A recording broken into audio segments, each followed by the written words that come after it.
All right. Hello, everybody. The Harris County Board of School Trustees will hold a public hearing today, January 16, 2019, at the beginning of the 1 p.m. board meeting at 6300 Irvington Boulevard in the boardroom for the annual financial management report for the fiscal year ending August 31st, 2018. Welcome. Okay. Dr. Mesqua, do you have anything you'd like to say? Yes, I have a pledge and invocation at this point. Happen after this? Okay, well, sorry, I didn't know if this was part of the board meeting. No, Dr. Those not all indicators are applicable. This presentation are for only those indicators that can be adapted to Harris County Department of Ed. The required disclosures in the report are the superintendent's current contract in the report, which is included in your report. Reimbursements for mileage, lodging, meals, transportation, conference fees for each board member and the superintendent, and those total for fiscal year 17 and 18 to $82,744. On page 5 of your report is a detail outlining by board member how much were expenses incurred for those items, activities in the department. So these were donations made to the department. Summary schedule of data submitted under the financial solvency provisions or TEC 39.020822. There are 15 indicators. Of those, 11 are applicable or adapted to Harris County Department of Ed. The first one was the CAFR completed in a timely manner. The date presented to the Board of Trustees is today, which is within the period that we are required to submit it to the Board of Trustees. And last year it was submitted on January 24th, 2018. So in all the indicators, you're going to see the comparison indicator from a year ago. Indicator number 2, was there an unmodified opinion in the CAFR? The answer is yes, so we met this indicator 2018, and the audit firm submitted the opinion earlier today at the audit committee meeting. Indicator number 2B was, did the CAFR not disclose any instances of material weaknesses in internal controls? Yes, the indicator was met. There were no disclosure in this year or last year. Financial indicator number 3, was the department in compliance with its payment terms of all debt agreements at fiscal year end? And the indicator was met, yes. The department was in compliance in all agreements for both years. Financial indicator number 4, did the department make timely payments to the Texas Teacher Retirement System, the Texas Workforce Commission, the Internal Revenue Service, and other governmental agencies? All payments have been made, and so therefore why that one-time adjustment was made retroactively from last year. Indicator number 6, was the number of cash, hand, and current investments in the general fund sufficient to cover operating expenditures excluding facilities, acquisition, and construction? How many days of cash on hand? We had 232 days on hand as of August 31st, and a year ago we had 250 days on hand. Financial indicator number 7, was the measure of current assets and current liabilities ratio for the department sufficient to cover short-term debt? Yes, the ratio is 10%, therefore the indicator was met, same as last year. Indicator number 8, was the ratio of long-term liabilities to total assets for the department sufficient to support long-term solvency? Indicator was met. Ratio this year is 51%. Last year it was 25%. Indicator number 9, did the department general fund revenues equal or exceed the expenditures excluding facilities, acquisition, and construction? For 18, it was met. Revenues over expenditures was 4.2. A year ago, it was 3.3. Number 10, was the debt service coverage ratio sufficient to meet the required debt service payments? The indicator for this year is 11.71. Last year, it was 11.03, so it was met again. Indicator number 11, administrative cost ratio, less than the threshold ratio. Because we are not a school district, it's not applicable to the department. Related to local, state, or federal funds, again, it did not, and we'll entertain any questions that you may have. Thank you. Does anybody have any questions for Dr. Mesqua? You need to ask the public if they have any comments. Does the public have any comments, about what Dr. Mesqua has said? Anybody want to make a comment? 16th for the financial management report.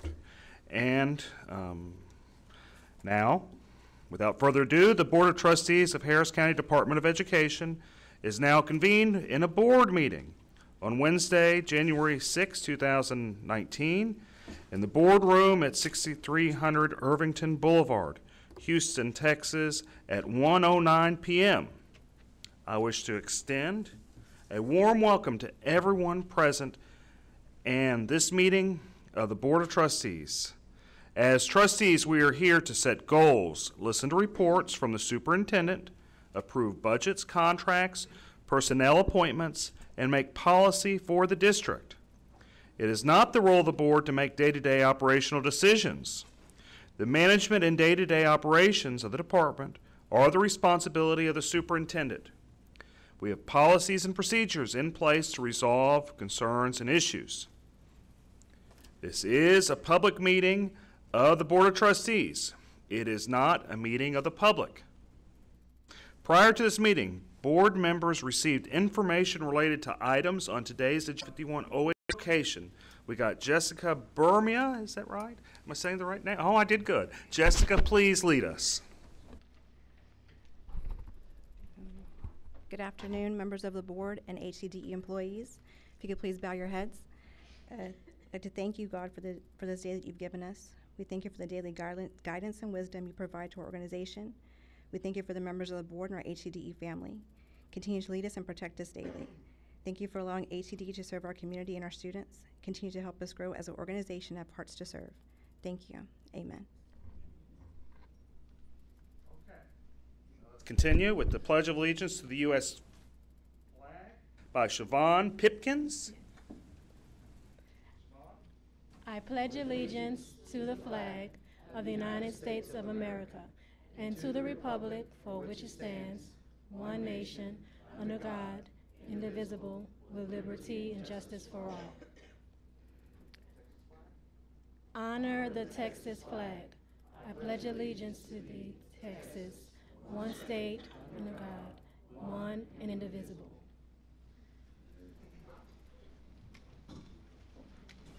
All right, okay. So now we're going to move on to the open forum. Government Code 551-0035 allows public participation pursuant to policy BED local. A citizen who wishes to speak may do so by completing a participation request card available at the board at least 10 minutes prior to the regular board meeting. I do see some people signed up. Actually, first, we got some visitors. If you are visiting here, if you are a visitor, would you please stand up? All right, fantastic. I see we got Colleen Vera.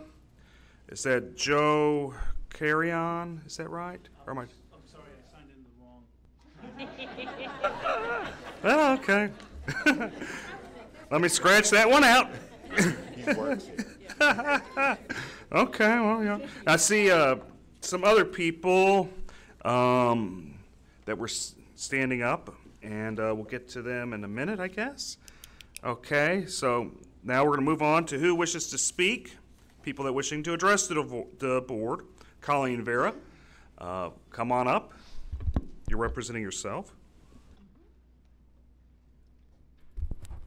Good afternoon and welcome to the new board members. I'm Colleen Vera and I'm a retired Texas teacher and a Harris County taxpayer. Last month I spoke about a $1,500 golf tournament expense. Since then I filed the public information request for the documents. The 4 golfers that are listed as playing in the Harris County in this tournament using the Harris County public education dollars are James Colbert, Jonathan Parker, Gerald Hudson, and Joe Stevens. The first 2 are here at HCD and you know them.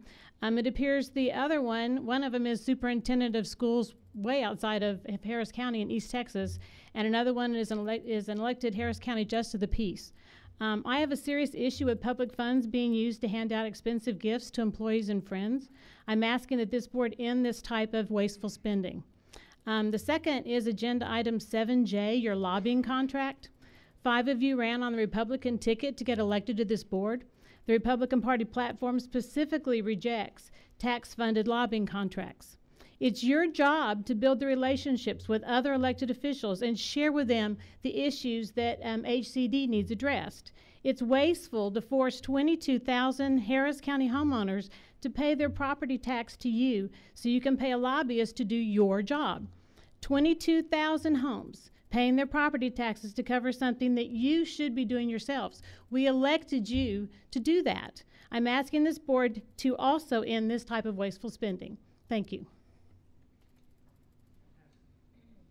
Okay, Darrell Douglas.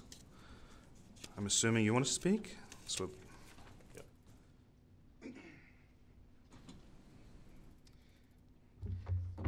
Good afternoon. My name is Darrell Douglas, and I'm a Harris County voter, a Harris County resident, and president of the Houston Justice Coalition. The reason why I'm coming to you today, it's my first time addressing you, but it certainly will not be the last. First of all, congratulations to those of you who are newly elected to the board. I understand very soon you will decide who will be board officers for the Harris County Department of Education Board. And the reason why me and several other people are here today is to make sure that you move this board in a direction unlike the direction that it's gone before. Trustee Mike Wolf, in the past, has sort of embarrassed your institution with items like $54,000 to rename a building after his mother, other political stunts like trying to end Head Start, which is very, very important for people that look like me and come from communities like South Park, the one that I grew up in. And with all the political discourse that we have going on at the national and state level, and with everything that's going on in education when it comes to here across the state, and especially here in Houston, Harris County, we really need for this board to be focused on positive outcomes from students and not personal attacks or personal vendettas in order to raise their public profile for either public office or just to get their name in the news. Hopefully this is a board that will team up with the entities that you work with and will spend our money responsibly. Hopefully you'll make decisions not just in your own public interest. Hopefully you'll make decisions not just to push yourself ahead, but thinking collectively as a body. And as you decide on a president, I hope that it's not someone like Trustee Mike Wolf. I hope that you choose someone who can build consensus and can move this board forward for great things. Thank you so much for your time. all right. Okay, Antonio Maldonado. Hope I said that right. Hope I didn't butcher it too bad, Antonio. No, that's fine. It's Antonio Maldonado. First of all, I'd like to say welcome to the new board members, and it's a pleasure to be here to speak today. I have come here to support my friend Darrell Douglas and his organization, the Houston Justice Organization. And I don't want to repeat everything that he just said, but that's one of the reasons that I came here, was because I have the same feelings that he expressed, so I don't want to waste your time in repeating all of that. So I would just like that y'all would consider his opinion, because his opinion is also the same as mine. Thank you. Now, see, Don, we do not have a feasibility report, right? Okay. Okay. Well, we got reports and presentations. Superintendent, James Colburn, please. Thank you, sir. Once again, we've heard this multiple times. I'd certainly like to take this opportunity to welcome our new board members.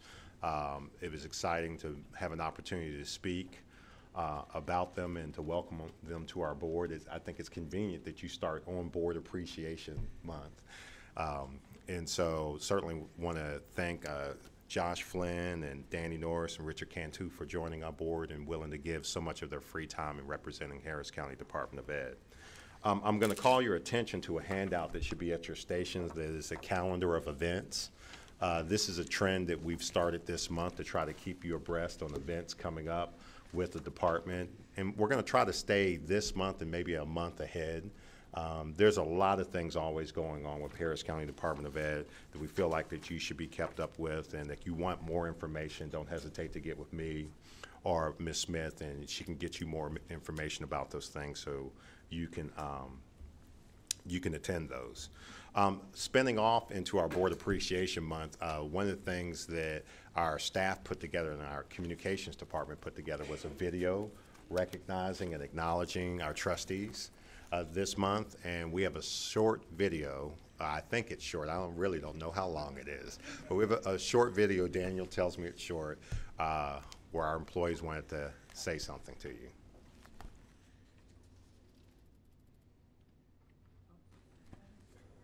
Well, we can see them saying something. We just can't hear them saying anything yet.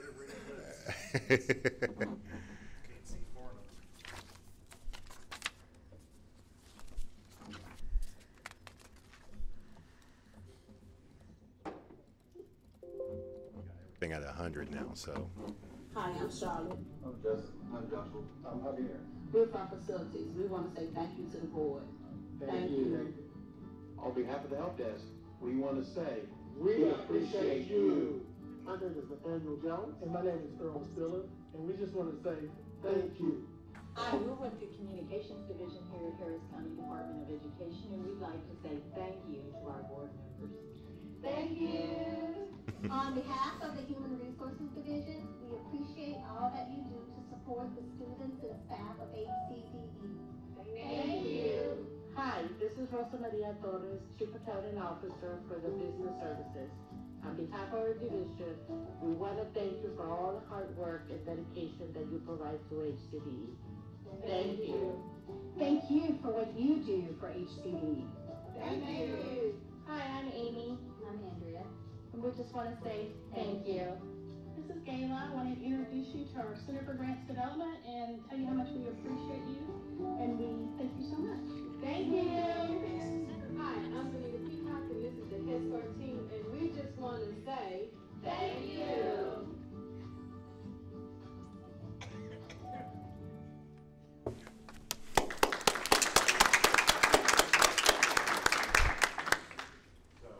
Once again, thank you to our board and everything that you do, and our staff definitely appreciate you. 3 important events coming up this month and one for next month that I think you might want to attend. The first being the Early Childhood Winter Conference. That is on January 26th, and it's going to be at the Kingdom Builder Center. We've been putting on this event for how many years, Dr. McLeod, do you remember? 33 years we've been hosting this event, and what it is, we have educators from all over the state of Texas who come down to attend this event and dedicate an entire Saturday to trying to do some form of professional development so they could bring better service to our little ones. This year, I think we're up to close to 1,000 participants. And so it is a well-attended event. It's at the same building that we have our convocation at, and it's something that I look forward to every year. I usually go out there and give the welcoming. On the 27th and 29th, we have our TASA Midwinter Conference, which is the largest conference in the state of Texas every single year. There are thousands and thousands and thousands of educators in Austin for that. There's a tremendous amount of professional development that happened through at that event, all the way from superintendent down to teacher. There are several divisions in Harris County Department of Ed that will have an opportunity to present. One of them will be also opportunity for Fortis Academy. Mr. Parker, Dr. Mays, Dr. Moten, and myself will be doing a 50-minute presentation to educators across the state about sobriety for our adolescents. And finally, on February 15th, we're going to do our groundbreaking ceremony for ABS West in A-Leaf. And we'll get more logistics to you about that, about time and all of that. But certainly that's an event that we would love for the entire board to be present at. I think we're also going to have participants from A-Leaf ISD. I believe H.D. Chambers, the superintendent with A-Leaf, may have a few things to say and be on the program for that also. That's all I have, sir.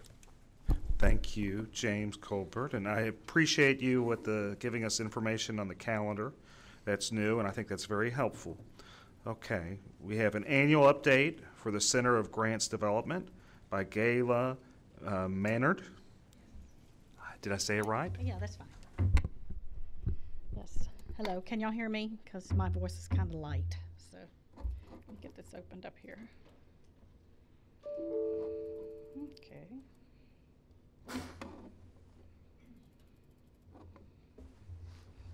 Y'all ready? Honorable members of the board and HCDE leadership, I wanted to thank you for this opportunity. Thank you for this opportunity to share information about our Center for Grants Development, especially those board members that are new to the organization as well.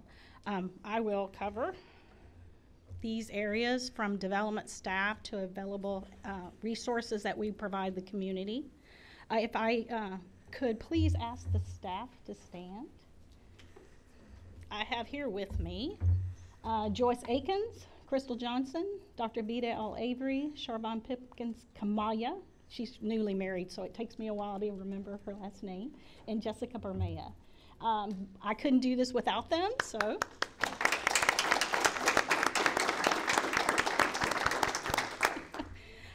I also have to thank those of you behind me and in front of me, other divisions that work with us on the grants, because it's not just about us, it's about the people that we serve, the children that we serve in the community. So I have to thank those divisions for their program expertise, their capacity to administer grants, because without that, we wouldn't be able to do what we do, which is attempt to acquire funds for the organization to expand programs and implement new initiatives as well. And so what I'm going to be talking to you about is really what we have accomplished this past year and in previous years as well. So this past year alone, should put this in some other place, we joined 8 HCD divisions to submit 92 requests. We continued our solicitation of corporate and private foundations that flow through our Education Foundation of Harris County to our HCD programs. We served over 4,400 people from 900 organizations through customized funding research, posted to public forums, we do proposal reviews and comments, we do workshops and other technical support that we provide the districts. Our clients include those 25 HCD service districts and 45 plus charters. We provide information to them on a regular basis. We also handle HCD donor sponsor reporting, and we acknowledge those that contribute to HCD divisions. And you can see here that this past year we had 353 donors that we were able to acknowledge and supported the initiatives at HCDE. During the last year in collaboration with HCD divisions, we received awards of over $22 million. Since September of 1998, HCD has been awarded over $500 million, $526 million. We were directly involved in more than $374 million of these awards with over $180 million competitive requests. These funds have helped HCD serve 400,000 infants, children, youth, and adults, and those are conservative numbers, in collaboration with the local community. We've been able to develop after-school program, dropout recovery, early childhood intervention, Head Start, and mentoring, district crisis planning, virtual schools. I probably could go on, but other education-related programs. The next 2 slides reflect the distribution for this past year of requests and awards by the division organization. So we range from requests from 1 for our Research and Evaluation Institute to 22 for our Head Start program. And it just depends on the division and the work that we do with them each year. Awards range from 1 for adult education to how many we have for Head Start? 10 for Head Start. 37% of the award requests were awarded this past year. I also have here a list of highlighted grants that were awarded by division for this past year. So you'll see there's the list there from adult education to teaching and learning center. And you have more information in your report as well. It's actually each and every one that was awarded. Here you'll also see donations reported. We received almost $180,000 in kind and cash contributions this past year, and that's an increase of $102,000 from the previous year. But as you will note, the donations, that's why I like to give you kind of a chart that kind of shows how they fluctuate each year. So some years we'll have higher amounts and some years lower. Divisions generate and report these donations themselves to our office, and then we acknowledge those donors and sponsors with a letter signed by Mr. Colbert, and then they're reported to you each month by Dr. Amesqua. We just kind of pull all that together and make sure that our donors are acknowledged. Other highlights include weekly notifications of funding opportunities that are sent to ACD divisions, and our direct support to school districts and charters. And what we do with them is we disseminate grant opportunities, we do training on how to prepare proposals, and we work with them and engage them to collaborate with us on grants. So we work with those 25 districts and we invite them to participate with us on those grants that they can't necessarily submit themselves. We're the eligible applicant. This leads us to some other information about kind of how we support our field and the local community. We not only offer the grant-related sessions, we also participate on local and national committees to be able to further the field. Let's get a couple more. This leads us to the trends and challenges we're encountering. We've witnessed changes in processes within both public and private grant funding, and you see the list here. And we have been able to avoid missed opportunities, encourage and engage others in more collaborative endeavors. We analyze our role on others' grants and influence our eligibility on grants, and we hope to keep continuing to do this. We host meetings with our district grants contacts. As a matter of fact, we have one this Friday scheduled, and community connectors to help influence those conversations and those opportunities. Here's where others can find more information about grant-related resources. It didn't make sense to us to hold all that information to ourselves, so we post that information on public forums, and that's individual grant research. And the one I want to highlight is the Pinterest boards. HCD maintains several Pinterest boards, which you may not be aware of, and we have one called Grant Info, and that's where we share all of that information. So do you have any questions? I thank you for your time. I provided you more information in your packet. There should be a report that you have. Are we good? Yes. Thank you. Thank you. I'm sorry about that. Okay. So do we have an annual report update from Research and Evaluation Institute from Darlene Bro?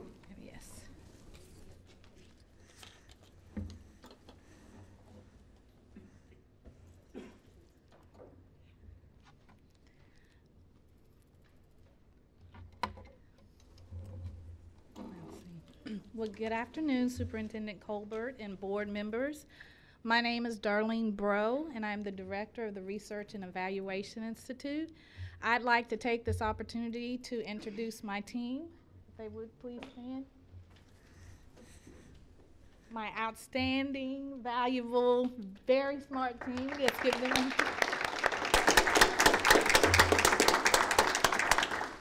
thank you. And since it is Board Appreciation Month, we would like to say thank you for your service. So often I get the question, so what does research and evaluation do? We work with school districts, community organizations, and universities. We compile data from both local, state, and national data sources to provide accurate and timely, relevant information that is easily understandable. Additionally, we conduct program and evaluations and research. One of the things that we also do is we collect survey data from every professional development and training that we do here. And we turn that reporting around within 24 to 48 hours to provide the divisions the information for data-driven decision-making. So we have two legs to our division. It's accountability and research. Accountability works with divisions to set annual, yearly accountability goals, and you should have received a book like this. It's 2017-18 year-end summaries. Yes, our accountability department created this, and that outlines each division's, their goals, and their progress toward those goals. Our research work encompasses partnerships, our collaborations, and special projects. Now, with internal accountability, I have 2 research coordinators that are fully dedicated to the Head Start and the CASE divisions, which are grant funded. They are required to submit multiple reports per year to remain in compliance. Additionally, our division produces the triennial Head Start Community Assessment Report that for all 4 grantees. Our research also produces research white papers, briefs, and infographics that are currently available on our website. And here are just a few of our special projects and divisions that we have collaborated with. So we were really excited this year about our inaugural community data share, Restoring School Culture. This is where we shared a year-long worth of work that we did at Bammel Middle School and Spring ISD and their implementation of restorative practice. And the training was actually done through our own Center for Safe and Secure Schools. The day ended with a panel, and the panel was actually moderated by a 3-time Emmy Award-winning ABC News anchor, Chauncey Glover. We were also very excited that there were over 80 attendees present. And from this one project, we have gained local, state, and national recognition from the Texas Tribune, the Governor, and ABC 2020 News. Our presentations also include the State of Dyslexia to Commissioner Mike Morath, and I was also on Great Day Houston with Henry Winkler, the Fonz. Oh, wow.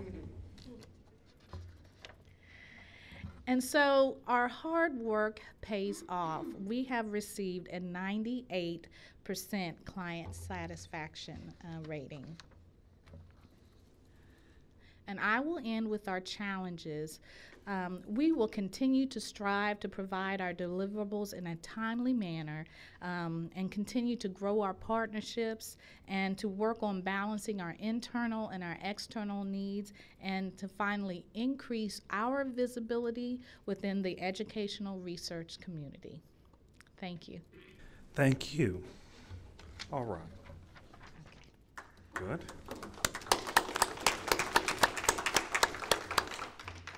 Darlene? Pro? Yes. Thank you. Okay, thank you. Okay. Okay. Do we have any other reports from board members concerning attendance or participation in a board or HCD-related conference, event, activity, or committee, accolades for an HCDE staff member or other deserving person? I actually do have one. I just want to say that, our prior board president, he was a really great person, and I'm kind of sad that he's gone, Lewis Evans, and he'll be missed. But we got 3 new great board members, but I am going to miss. I'd be telling a fib if I wouldn't say I was going to miss Lewis Evans. I would just like to state for the record that Mr. Evans is still alive. Not on this board anymore.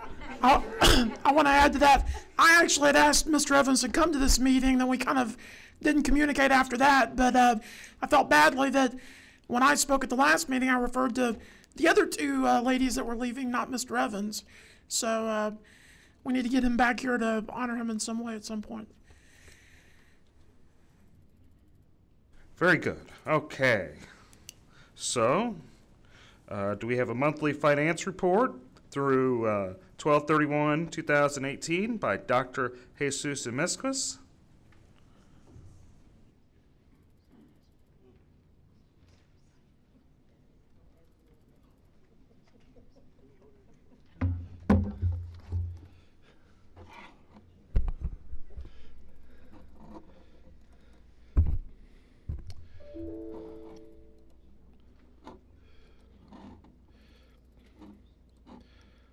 The first report are financial highlights. As of December 31st, 2018, all our reports are posted on our website. We'll also have a budget amendment report. Our balance sheet as of December 31st, we have total assets of $33,807,265, liabilities of $1,691,067, equity of $33 million, and including appropriations of $33,807,265. Our fund balance activity for December 31st, 2018, again, this is unaudited. Later on in the presentation, you will see the actual fund balance as audited by the external auditors. We have non-expendable, restricted, committed, assigned, and unassigned fund balance of totaling of $27,910,197. Every month we provide financial ratios as of December 31st. In this case, this is for the first, little bit about after the first quarter. Percent of fund balance to general fund ratios, we have 131% versus 102% last year. Working capital ratio 32 million versus 30 million last year. Unassigned fund balance ratio, we're at 56% versus 45% at the same time. Debt to income ratio, we're at 0%. We have not made any payment. The first payment will be in February for the debt. So then we'll have the calculation for the ratio. Tax revenue to total revenue ratio, we are at 17%. A year ago, we were at 27%. Indirect cost to tax ratio, we're at 2% versus last year of 1%.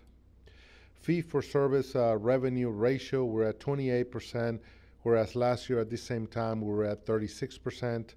Fee for service revenue growth ratio, we're at 9% and growing this year, and you will see that later on where that number, why we're at such a high number at this point in time. Last year, because of Harvey, we were at -5% at this time.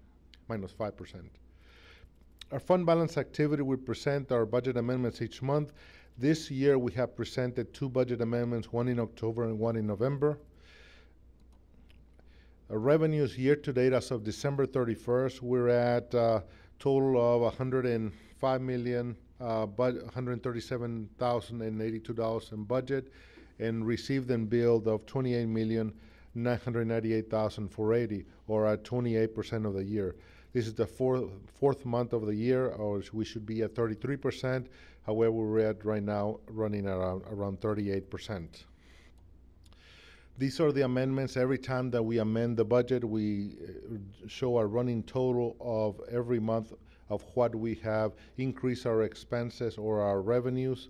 And so you see there in September, October, November, the different increases in budgets. Expenditures, budget to actual, we're at $34,847,283, or 29% of the year, again running below the 33% mark as of this time. Our donations report year to date, we're at $22,294, $6,178 in cash, and $16,116 in in-kind revenues. Most of the donations came in for Head Start and early childhood on the different centers. When we prepared the submission of the budget, we estimated the values to be at $451 billion. So far, $447 billion have been certified as of December. There's still 3.5 billion left to be certified between now and the end of the year. Our year-to-date tax collections as of December, in the fourth month of the year, we have, 4,404,565. Year-to-date, we have 4,955,801. And we have made payments to the Harris County tax assessor and also the appraisal district of 152,987. Our disbursement for as of December, or for the month of December, were 2,988,121, 494 checks, 524 transactions, and 6 transfers. Excuse me. All the detail is attached to your packet and is also posted on our website. Our check register and our disbursements reports are all available on our website. Excuse me. We also report on segment and division data, key indicators to target how they're doing in terms of budget to actual, and also revenue to expense. So educator certification is minus 111,516. Records management minus 73,809. Again, this is the fourth month of the year, so a lot of those revenues will come in later on in the year. And then school-based therapy services minus 592,386, and schools at minus 236,612.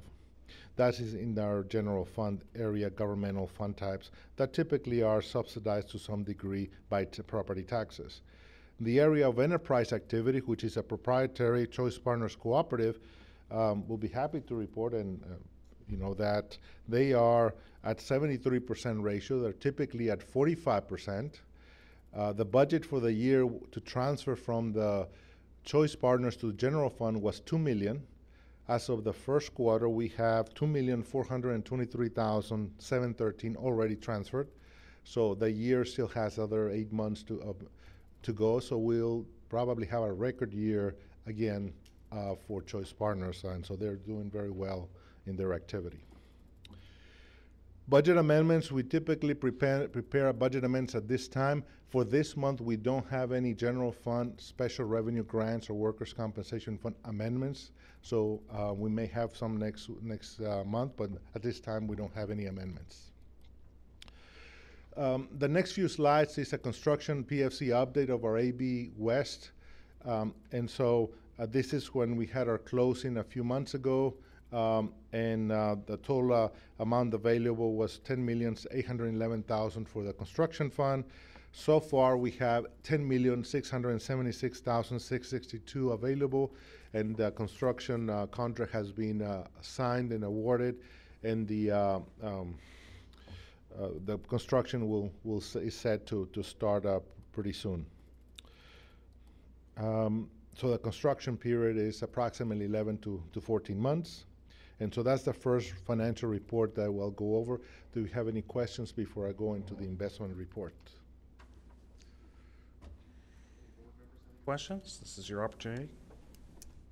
Don? Yes, sir. Am I correct in my assumption here that we were not presented this information until we got here today? Yes, the information for the financial report, because of being a January, the beginning of the year, where we did not receive the bank statements, and also the very short period of time between when we closed and the date of the board meeting, we were not able to send them on electronically with you with your board packet. So what we did is we made copies of the presentation, and it is in your desk, in your packet.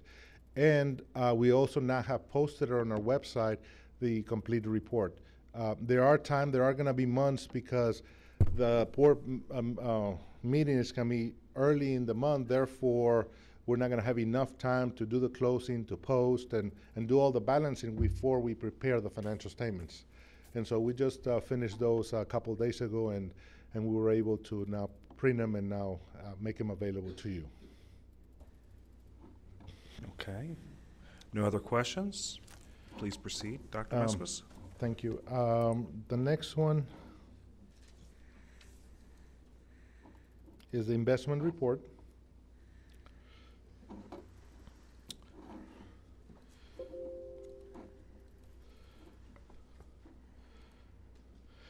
Our investments are governed by the Government Code Section 22256 of Public Funds Investment Act, and we receive the certification of our investment policy by the Government Treasurers Association of Texas. Our portfolio as of December 31st is $40,100,514, of which the Public Facility Corporation is $10,676,662. Most of our funds, 88%, are in investment pools, being Techstar, TechSpool, or Lone Star, and then we have about 12% in the money market sweep account at Chase Bank at this point in time, and receiving earnings so that we can reduce our cost of operations for our bank fees. For our PFC, all of our funds, 99% are in the tax pool, and 1% are left over in the Bank of Texas for cash flow purposes for any transactions that occur with the PFC. In comparison from a year ago, at this same time, our portfolio is 13% larger than a year ago, or $4.4,075,673 than 2018. All our funds are pretty much overnight, so we have a very liquid portfolio. And if we have earned year-to-date $166,381 in interest earnings, and then the PFC has earned $77,057 of interest earnings. The yield is 2.31, and the benchmark is 2.46. We're just lagging just behind the rates as they start continue to climb. This is the last 12 months on how the rates have gone up since almost a year ago. And so you can see as the rates go up, our portfolio goes up, and it continues to go up. So we're basically climbing the ladder as we do with the investment pools. This is the report, and it's all posted on our website. Any questions on our investment report? No, I don't believe we have any. Thank you. Okay. So we got a presentation to the board of the Meritorious Budget Award to HCDE for excellence in the preparation and issuance of its budget for the fiscal year 2019 by you, Dr. Mesqua. Yes, we have the award from the Association of School Business Officials. This is the 10th year in a row that we received this award. Our budget report that we prepared and gets adopted by the board gets submitted to a panel of reviewers that review it for compliance and for presentation dealing with GASB standards and budgeting standards. So this is the 10th year that we receive it, and we're very proud of that. Our division managers and the entire staff that work on this report. So I'm going to ask all the division managers present to please stand up, because they are part of it, and I share this with them because they are part of what's in the report that we submit to them, and the superintendent's report as well. So I'm going to pass it around, and please, staff, please stand up for it.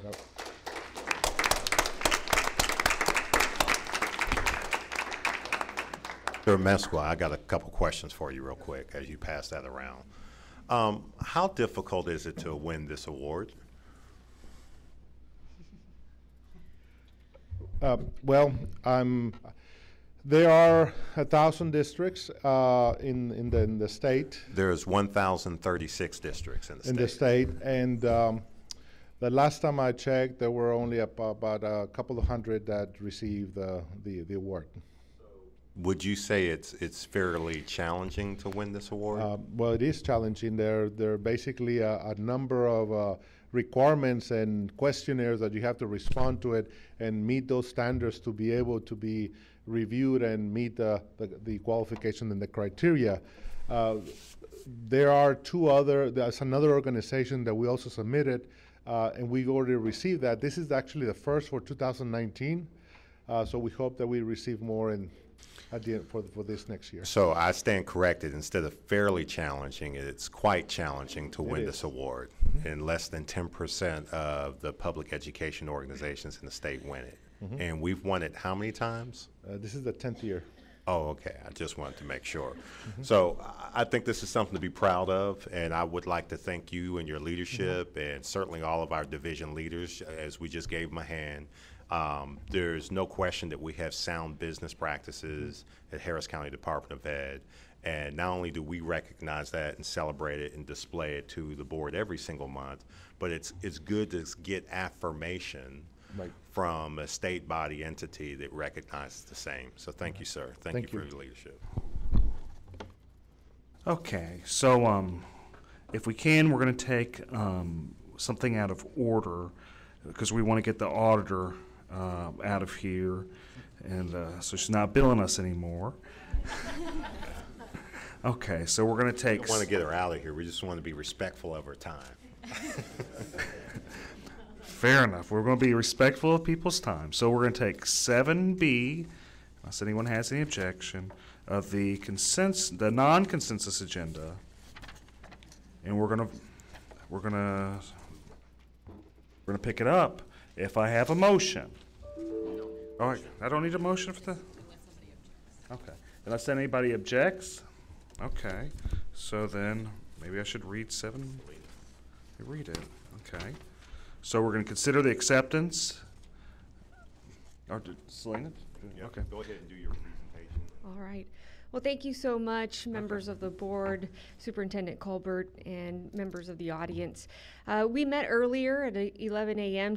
as an audit committee, or I met with the audit committee to go over the results of the fiscal year 2018 audit. And below our team members that were here and did the heavy lifting throughout the summer and the fall, and they're listed here. We won't go through that. So my presentation will be quite abbreviated because we did spend quite some time on there, but feel free to ask questions as we move along. The purpose of the audit is to issue an opinion on these financial statements, and one of the your packet items is the comprehensive annual financial report. It is over 170 pages long. Our opinion is only 3 pages long, and it's included in this comprehensive annual financial report. All data is coming from your system, and so our purpose is to say whether any users of the financial statements can rely on these financial statements. The main users will be regulatory agencies and bond rating agencies, regulatory agencies at the state and federal level. In order to issue our opinion, we have to gain a lot of comfort with the numbers that will go into the comprehensive financial report. And in the summer, we started with our planning and risk assessment. We identified key controls over key areas, tested those key controls, and then when the department closed its books, we went ahead and performed our substantive procedures, which included corroborating, confirming, and vouching the figures presented to us. Because of all of that, we were satisfied with the data and we were able to issue an unmodified opinion or a clean report. It is the highest level of assurance that you can receive. In addition, because we did identify those key controls not only over the financial statements, but also over your federal awards that I'll go over in the next slide, we have no findings over internal controls or non-compliance. Hold on, I have a question real quick. So what's that rating? Where's that rank at? The unmodified? Yeah, it's the best opinion that any entity can receive. It's the clean opinion. So it's like the number one opinion. Correct. And although you have been receiving a clean report for many years, it's not easy to achieve. It's not an automatic. It takes a lot of work. And like I said, we started this process back in May, and we're finishing here today. So it's a long process. So Lena, based on your memory, and you've been doing our external audit for some time, how many times have we gotten that? How many consecutive years? At least when we've been here, at least 5-6 years that I've been here. But before that, I don't recall that you had anything other than a clean report. So No, the number one ranking, right? The number one Okay, ranking, yeah. the best ranking, you have received that. I mean, And you're I'm able saying to it wrong. say I'm just that. trying to help you out. Yes. So for 5 years, we've gotten the best. The best. Longer than that, we've gotten the Yes. best rating you can get from an external Yes, I'm a audit. very technical person, so I'm going to stay with you on that. Let up. I mean, normally I don't do this, but I just wanted that Yes. noted for the record. Thank you. Don't let the superintendent put words in your mouth.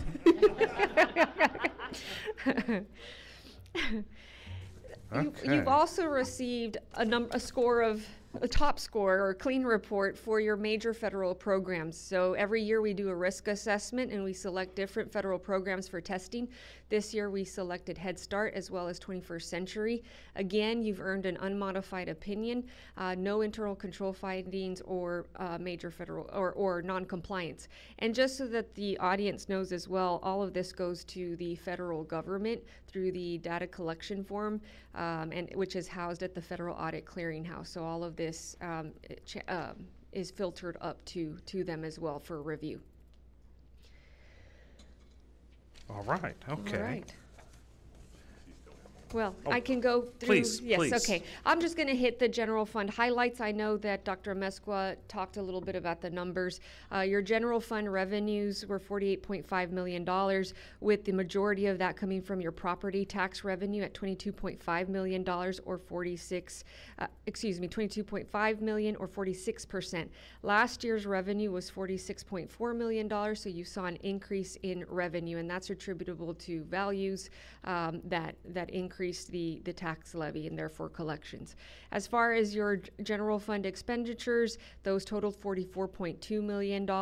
Those increased slightly by $1.1 million from the prior year. You'll see that the bulk of the monies are spent in the bottom two portions of the pie at 25% and 23% respectively for the special schools and services and school-based therapy departments.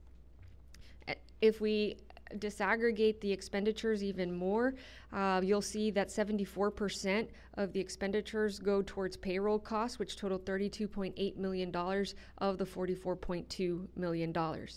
When we look at your budget was for your revenues was slightly under, your actual revenues are slightly under budget by $73,000, and your actual expenditures were under budget by $5.4 million. I stated earlier that your expenditures did increase by $1.1 million, but the actual revenues transfers in still exceeded the expenditures and transfers out by $1.3 million. In other words, you added $1.3 million to fund balance, which ended your year at $29.4 million. So that's total fund balance. If we look at just the unassigned fund balance, that which is available for appropriations in future years for fiscal year 19 and going forward, you'll see that what I like to do is look at the current expenditure level, and if all revenues were to cease, how many days could you operate on that unassigned fund balance? That would be 146 days. The critical levels, or where the red flag goes up for us as auditors and users of the financial statements, is if it goes anywhere below 30 days. 90 days is the Government Finance Officers Association, or GFOA, recommended. So that indicates anything 90 days or above is a healthy fund balance, and that would equate to $10.9 million. Currently, you have $17.8 million. Any questions for me?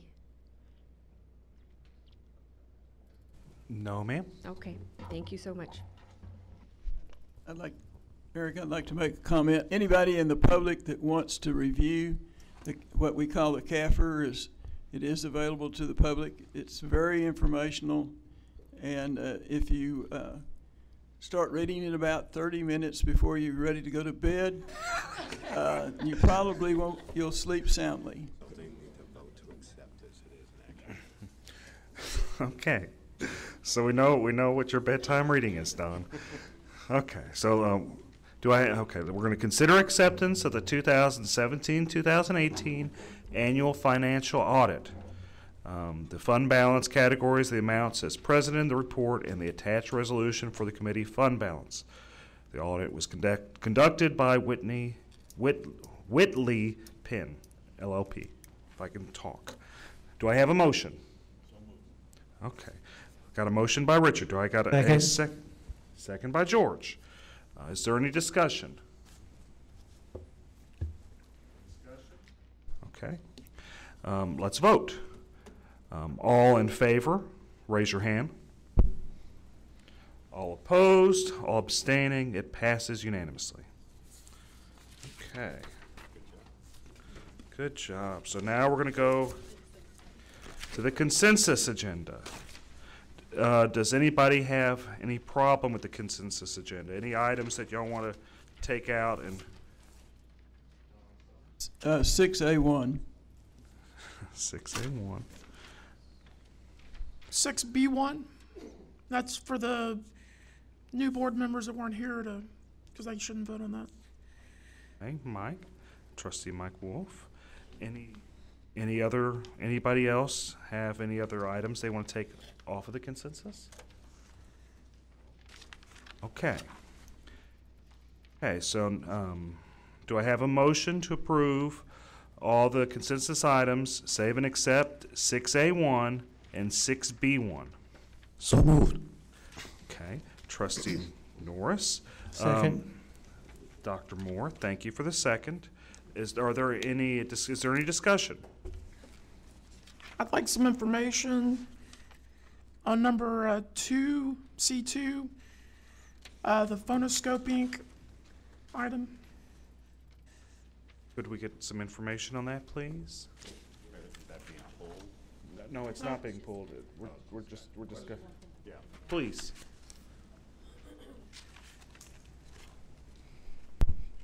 Yes, hi there. That is basically just a contract renewal. It started in 2015.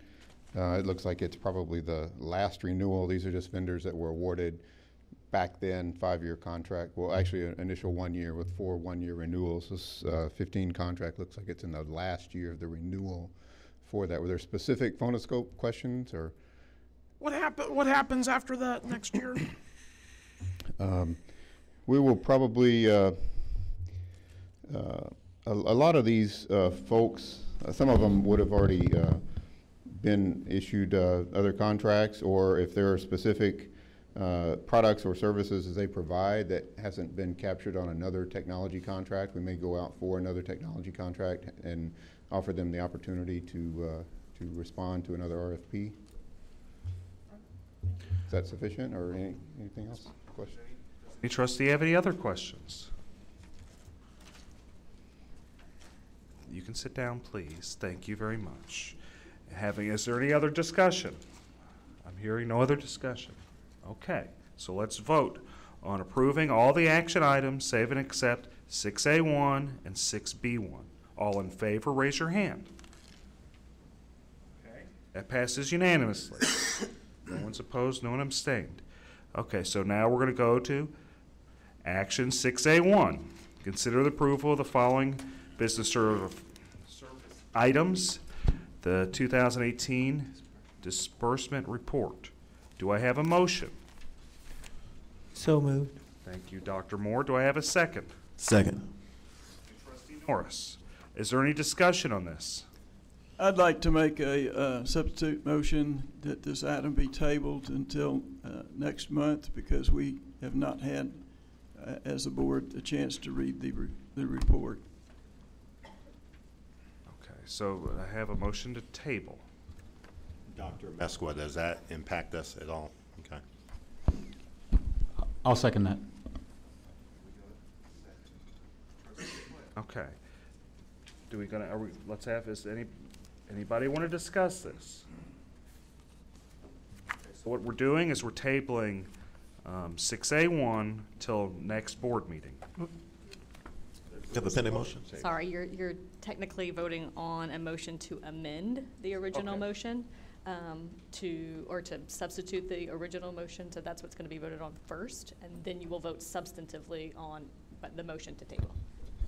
Whatever you want to call it.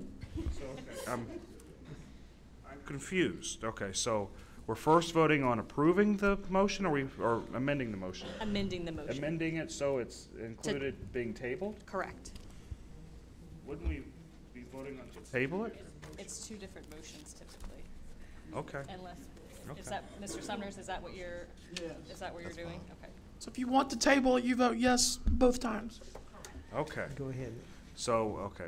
I think we can withdraw the motion for. That would be great too. We'll That's withdraw. another motion I'll to make withdraw. it less complicated. We both agree to withdraw, so we can Okay. table. Perfect. The easiest, very good. Less complicated, less moves.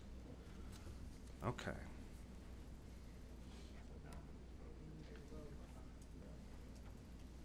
Okay, we had a motion, we had a second to table it, right? Okay.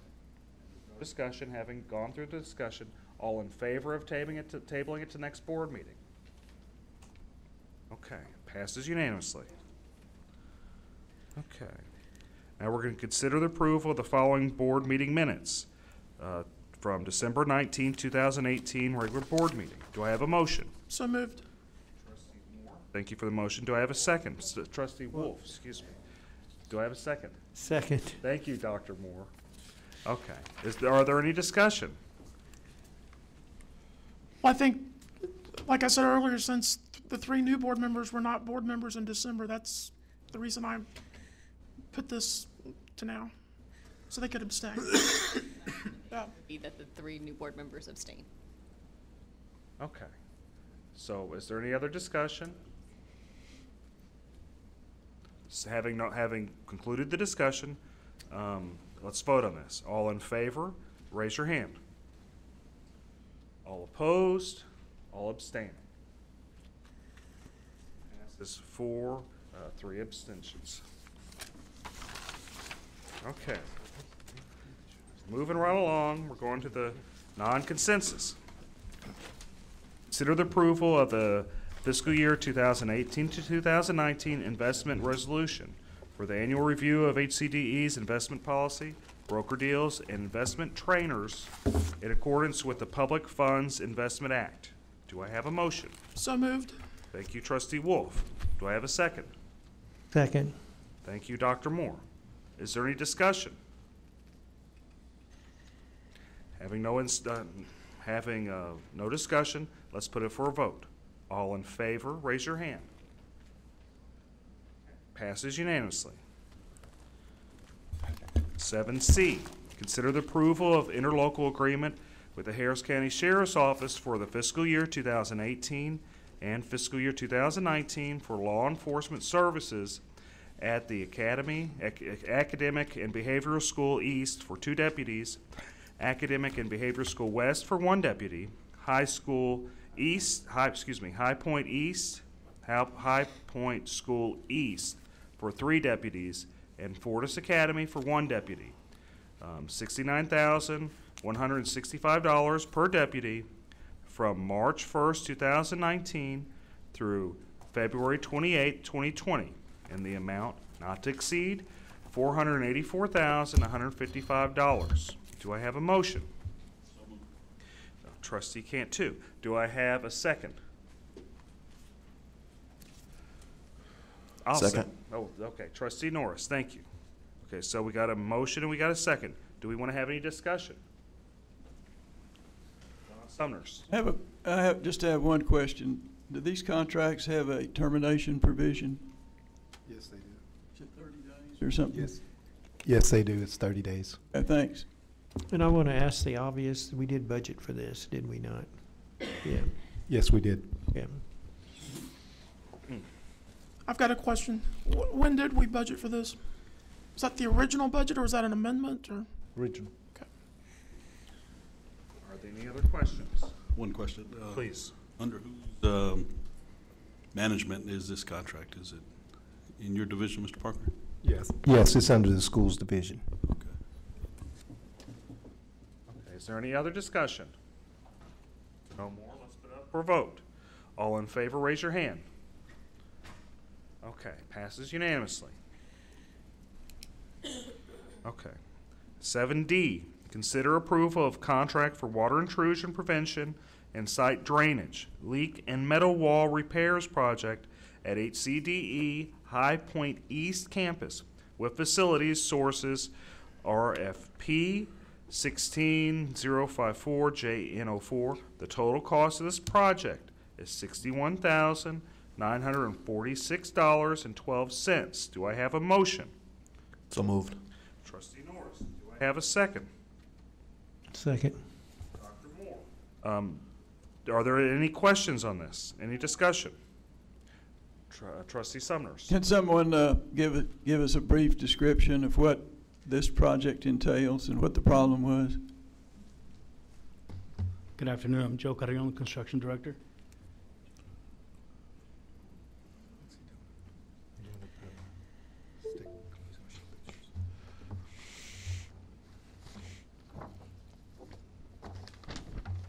Did everybody receive a map? No. Yes, sir. And if you don't have a map, I've got it. That's all right.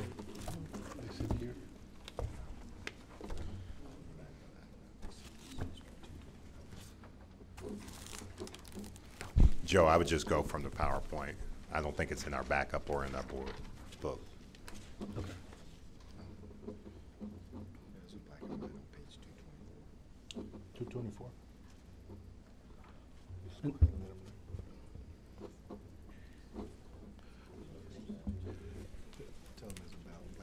There's a black and It's white page copy. 224 in your board book.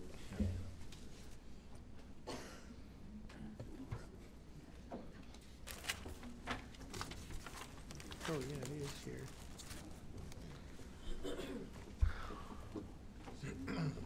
So starting with number 1, we're doing a gutter repair on the middle school gym, and it's a school and a gym combined. We're doing downspout and gutter repairs there. Number 2, we're doing glazing leak repair. This has been an ongoing issue in the principal's office here in this location. On number 3, we're doing an interior wall repair in the middle school again. There's an issue here in this corner where the grading is sloped towards the building. So what we're doing is we're resloping that away from the building. And you can see these little arrows will point in the direction that we're going to grade. This is an underground pipe that we're going to clean out. And here's an existing ditch that we're going to reslope. So there's some drainage issues on this site. The metal wall repair is along this area where maybe the bottom couple of inches have some rust damage. So we're going to repair that just along this wall. And this is the high school gym. This is the newer high school here in this area. And so basically we're just going to reslope, regrade, clean all this out so that it drains here. Is that sufficient? Very good. Now, I didn't see that drawing, but I think it's exactly what we needed. Thank you, sir. Is there any more discussion? Okay, let's put it for a vote. Favor, raise your hand. It passes unanimously. Okay, so 7E, let's consider the approval of a contract for installation of new date cables. Okay, data. Well, so I was thinking it might be data, but I was just reading. Okay, new data cables project at the new Baytown Head Start with facilities sources. RFP number 16054JN04. This project will be funded with federal funds, and the total cost is $69,992.67. Do I have a motion? Trustee Cantu, thank you. Do I have a second? Second. Thank you, Trustee Norris. Do we have any discussion? Okay, having no discussion, let's move it for a vote. All in favor, raise your hand. Passes unanimously. Consider and possible vote on the removal and appointment of HCDE Public. Did I miss something? Renewal. Oh. I was getting excited. No? I'm trying to, thank you for catching. Okay, so let's consider the approval of the renewal agreement for security services with the Executive Threat Solutions LLC for the period of January 17th, 2019 to, was it April 30th, 2019. The security services are for the Harris County Department of Education, 6300 Irvington, and 6005 Westview locations. The total cost of this contract is $130,560. Do I have a motion? So moved. Trustee Wolf, do I have a second? Trustee Cantu, is there any discussion? I'm going to assume this is for 2 people. Yep, yes, sir. It is for 2 people, one for each location. Yeah. One at Westview and one here. Okay. When you're doing your agenda item in the future, I think that's something that you need to be cognizant of, is that there's nothing in here in the agenda item itself or in the detail that specifies what the contract entails. Okay, yes, sir. Got another question. Please.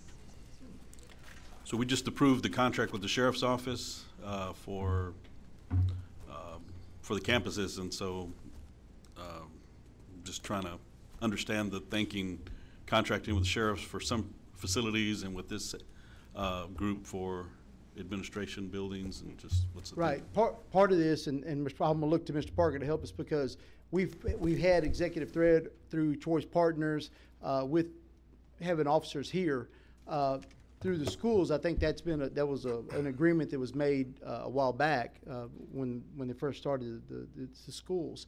So right now, currently, we're extending the contract through April, but at this time, we're going to be reevaluating that process in the future. I'll say this, Mr. Cantu. Typically, through executive threat, those officers are performing duties as their secondary job. And so we wanted at the campuses, we wanted officers where their primary job was to be at the campus, and that's why we went with the sheriffs.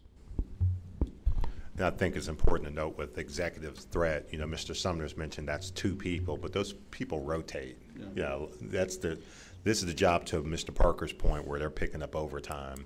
Some of them are sheriffs, some of them are constables, some of them are city police officers. So I think they're going to revisit this contract at the end of it, and yes, we'll decide whether we're going to stick with executive threat or maybe transition with the county sheriffs. We don't know. I think Ms. Lingual told me that the sheriffs used to have this building and our Westview building, and then they decided that they didn't want to do that anymore. But they were still in the schools, so. We are assessing that and looking to see if there's a possibility we could have officers here, the same officer at both locations all the time, instead of having having different officers at each day. One day you have one, and then they just rotate. And some of them are Harris County Fire Marshals that are TCLO certified. Mm-hmm. I happen to be the contract coordinator for a sheriff's contract, much like the one we just approved. And so I know the difference is sheriff deputy that's on contract has a radio and is in touch with the local patrol, and the guys that are working extra jobs aren't in touch with the patrol and don't really know what's going on out in the street. Maybe something happening next door. And so I would just mention that to keep that in consideration when we're moving forward on this. Yes, sir. Mr. Cantu, you're bringing value to this board already. Thank you. That's great. Thank you. Okay. Is there any other discussion? Having no discussion, we've concluded our discussion. Let's put it for a vote. All in favor of 7F, raise your hand. Okay, passes unanimously. Okay. Now I go to 7G. Consider and possible vote on the removal and appointment of HCDE Public Facilities Corporation's directors. Agenda item requested by trustees Moore, Sumners, and Wolf. Have a motion. In regard to this, I'd like to make the following motion. I move in preparation for future possible changes to the HCDE Public Facilities Corporation Board, that HCDE Board's legal counsel report to the HCDE Board the names and positions of the current directors of the HCDE Public Facilities Corporation and the legal process necessary to add to or remove members of its board before January 31, 2019. Okay, so is that a motion to amend the motion, or is that a substitute motion? Okay. That's the first motion, and Mr. Sumner's, I'm going to ask, can you hold on to that piece of paper so we can make sure that we have the motion? So Summers is exactly. making the motion? Yes, sir. I'll second that. If no one else is second, I'll second that. Okay, so we have a motion, we have a second. Do we want to have discussion on this? Yep. Yeah, I have a question. Mr. Summers, can you clarify your motion? So, I think it's pretty clear. well, I'm obviously not understanding it, so I need you to. I'm asking the attorney sitting next to you to give us a report On who serves on the members PFC. and how we can either replace them or add to the board. When is the report due? January 31st. Okay, the end of the month, okay. And just as a point of just clarification, why are we doing that? Well, because we're thinking about making some changes. We as in The board. the board had voted on making changes to We the haven't. PFC? That's what we're trying to figure out is how to do it. What is for clarification for those of us that are new, can we get a better understanding on what, can we know? This is the Public Facilities Corporation that owns the properties that we lease from them, that we pay the bonded indebtedness through a lease agreement. It's a technical process because we're not allowed to sell bonds ourselves, so we sell the bonds through the Public Facilities Corporation, and then they lease us the property for enough money to pay the bonds off. And does our board attorney know anything further about that? Sure, I'm happy to. Here she does. Mr. Summers did a good explanation. The PFC is a separate corporation. It's a nonprofit corporation. It has its own articles of incorporation, its own bylaws. That will answer the question that Mr. Summers posed in his motion of how many board members are there, who are the board members, how are they elected or appointed, how do you fill a vacancy, how do you remove all of those things. But it is a mechanism for financing because the Harris County Department of Education, as Mr. Sumner's detailed, cannot legally issue bonds, and so the PFC is by law a legal mechanism by which to issue bonds and to go through the financing arrangements for real property. As a point, I'd like to ask the attorney if that's, could you get that together by the 31st? That shouldn't be a problem, but I appreciate the question, Dr. Moore, very much.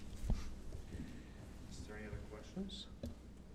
I have a question, and Sarah Lingway, is this providing this information? Is it going to cause any damage, any hardship to anything? Not to my knowledge. If anything, it's going to be informative to the board members, right? Absolutely. I don't think it'll So- cause any issue. I will need assistance from Mr. Vila and probably Dr. Amesqua to get the records together.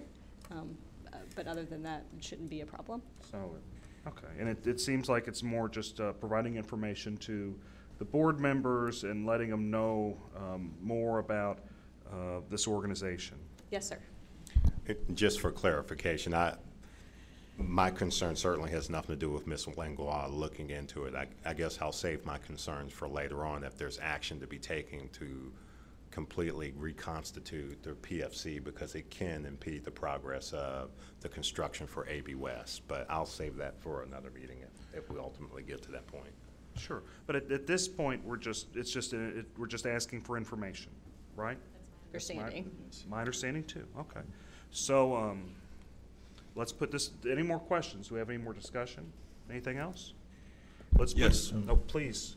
While we're at it and working on that report, if we can also consider asking a representative from that board or from that.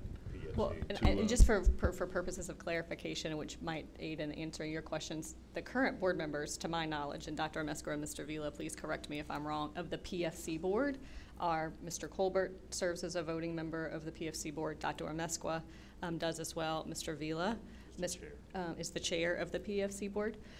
Mr. Sumners also serves as well as Mr. Wolf. And so that's 5. The bylaws currently call for 6 members. And there is a current vacancy in the 6th member because Mr. Evans served as the 6th member. And so that position is currently vacant. Okay, well. So in other words, you have many representatives present for. Yeah, never mind. I was concerned that there wasn't any board communication. Thank you. Well, and one thing that we'll need to do moving forward, and we're probably going to be voting. We're going to be voting on president, vice president here soon. But because we have 3 new board members, whoever becomes the president, the first order of business needs to be reassigning these subcommittees. We have an audit subcommittee. We have a PFC. We have a policy subcommittee, and at least one of those 3 board members who are no longer with us served on those subcommittees. So we have a vacancy on every committee right now, and that probably needs to get done this week. Okay, so the current motion at hand, is there any other discussion? Okay, let's put it for a vote. All in favor, raise your hand. Unanimously. Okay, let's consider and possible vote on the election of HCDE's board president and vice president. I move that we elect Josh Flynn president and George Moore vice president. Okay. Sure.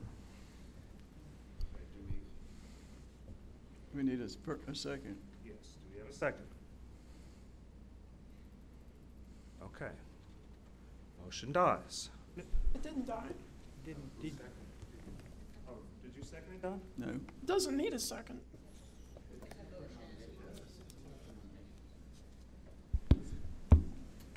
What do we need? Do we need a second? In the past, and as well as other boards as well, it's because these are elected positions and require a vote of the board, that typically how it is done is to make a motion and to second and then to vote.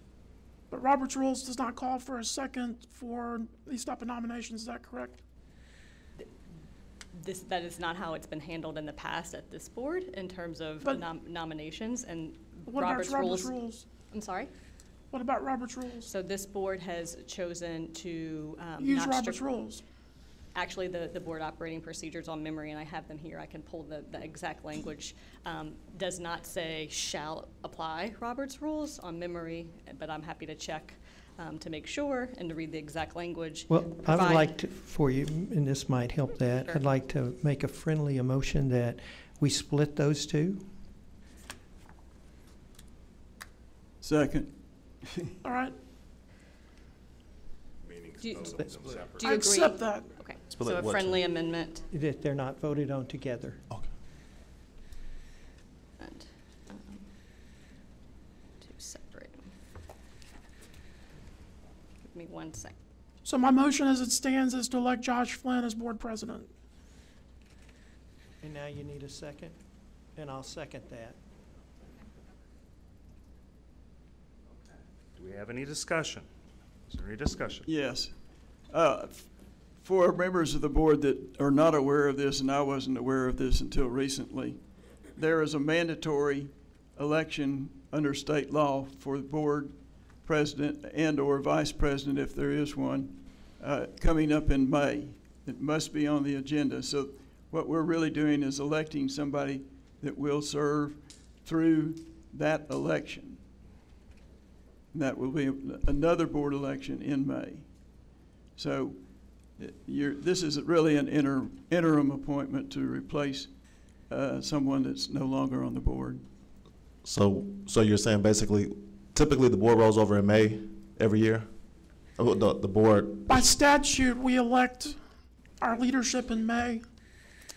This is one of the differences. Okay. Yeah, this is one of the differences between ISDs and HCDE, is that the Chapter 17, which governs HCDE, specifically says that the board organizes by electing a president and may elect a vice president in May at the regular board meeting in May, and then your local policy, BDAA local, provides that HCDE elects a president and a vice president.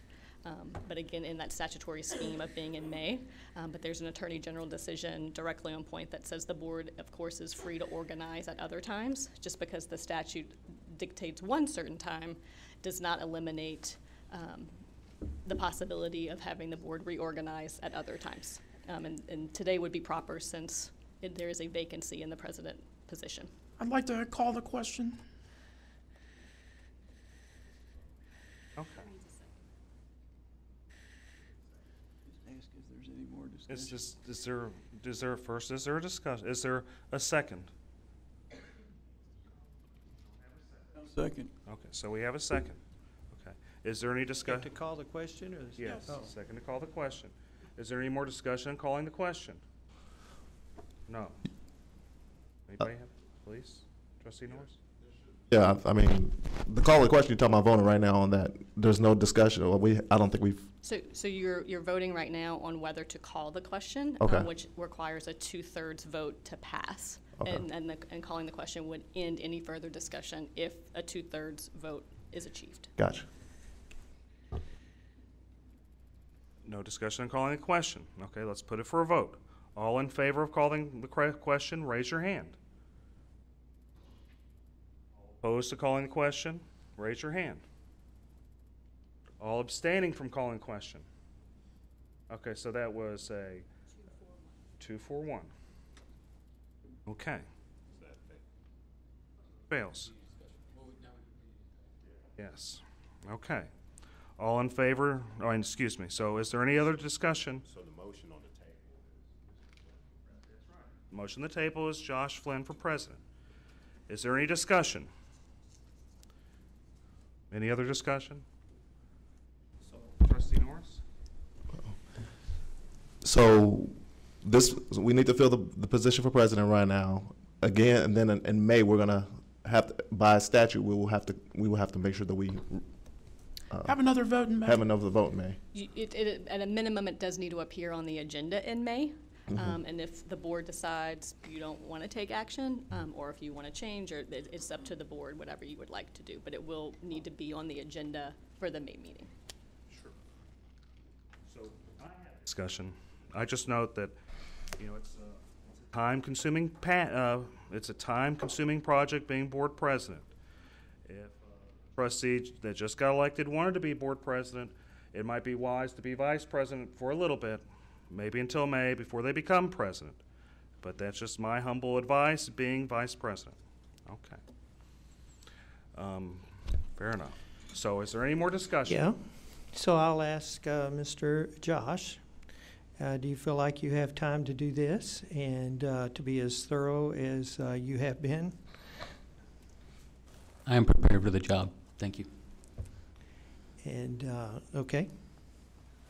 Okay. So all in favor, raise your hand.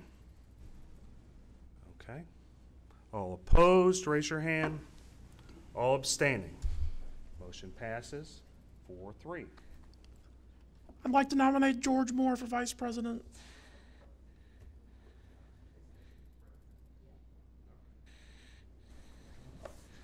I don't think we have to move. Second that. I don't think we have to move. Do we, Sarah? Oh, no, that's up No, just go ahead. Richard, you seconded I it? second your Okay. Okay. Okay. So we got a second for George Moore for vice president. Motion and second. Is there any discussion? I'm sorry, Mr. Dick. I'm sorry.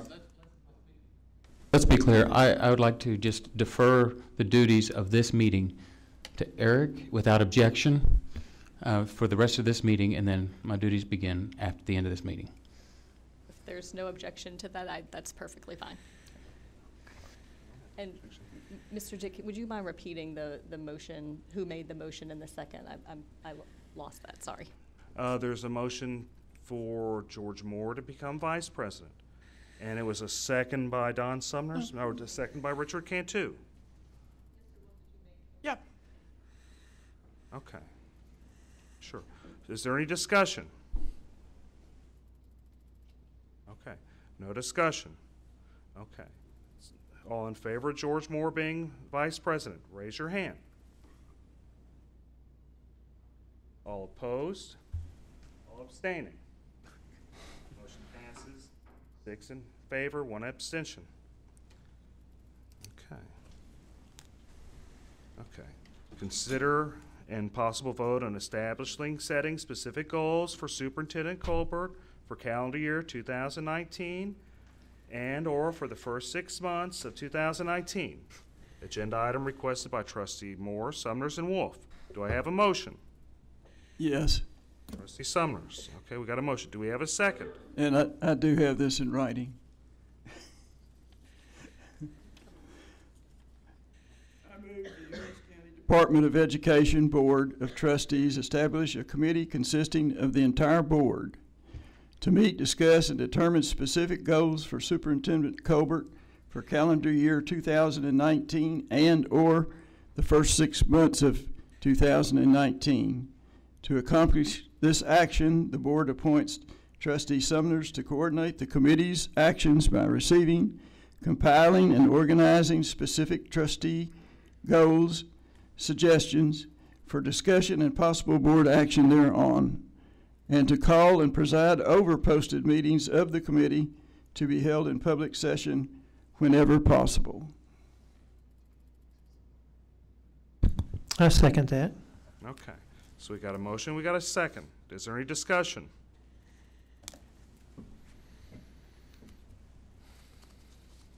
Can I read that? Because I'm not even sure exactly what you said. Let's see. Okay. I'm going to read this aloud again because I wasn't positive on what it said. It says, I move the Harris County Department of Education Board of Trustees establish a committee consisting of the entire board to meet, discuss, and determine specific goals for the Superintendent Colbert for calendar year 2019 and or the first 6 months of 2019. Okay, to accomplish this action, the board appoints Trustee Sumners to coordinate the committee's actions by receiving, complying, and organizing specific trustee goal suggestions for discussion and possible board action therein, and to call and preside over posted meetings of the committee to be held in public session whenever possible. That's a committee of the whole? Doesn't say that, but okay, as a committee. Yeah. I didn't hear that. Okay, yeah, it does, okay. We'll pass this to you, sir. Do we have any more discussion? Okay.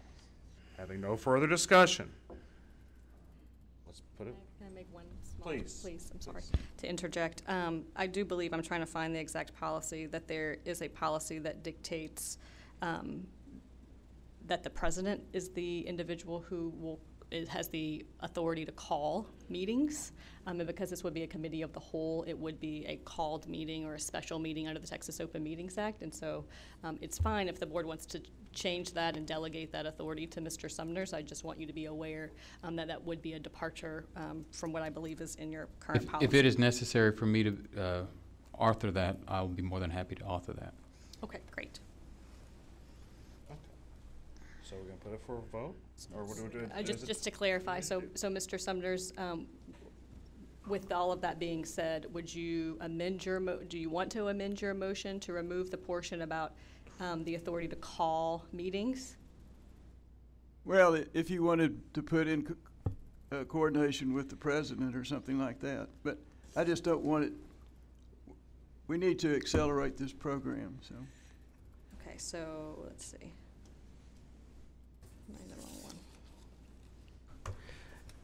So the portion that says, and to call and preside over posted meetings of the committee with consent of the board president? Yes, that's fine. Okay. Dr. Moore, you seconded that. Is that friendly amendment acceptable to you? Thank you. That is.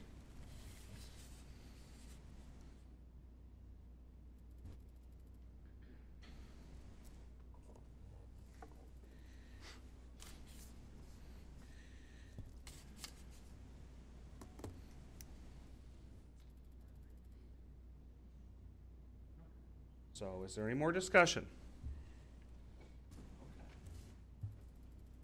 So let's put it for vote. All in favor, raise your hand. All opposed, all abstained, passes unanimously.